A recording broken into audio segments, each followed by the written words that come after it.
Issuing a press release today, former Sri Lankan ambassador to Russia, Udyangaweeratunga, denies supplying weapons to Ukrainian rebels and the death of Noel Ranavira, who was an employee of the Sri Lankan embassy in Russia.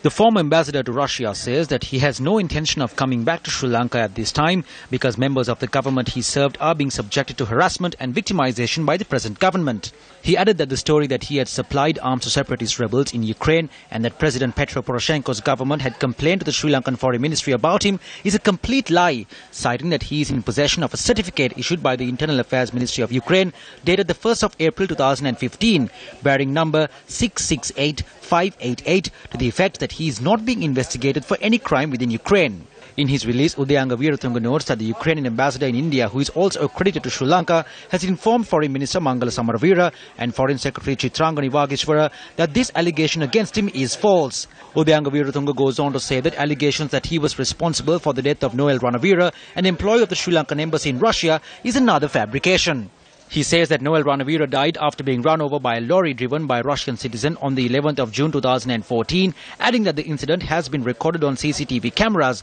and there is a criminal investigation and court proceeding against the driver of the vehicle. In his release, the former ambassador of Sri Lanka to Russia, Udyangaweeratunga, goes on to claim that he is currently living in Ukraine's capital Kiev and that if he had been supplying arms to rebels fighting the Ukrainian government, he would not be able to live there. He announced that documents issued by the Ukrainian and Russian authorities in relation to these matters will be emailed to all media organizations separately.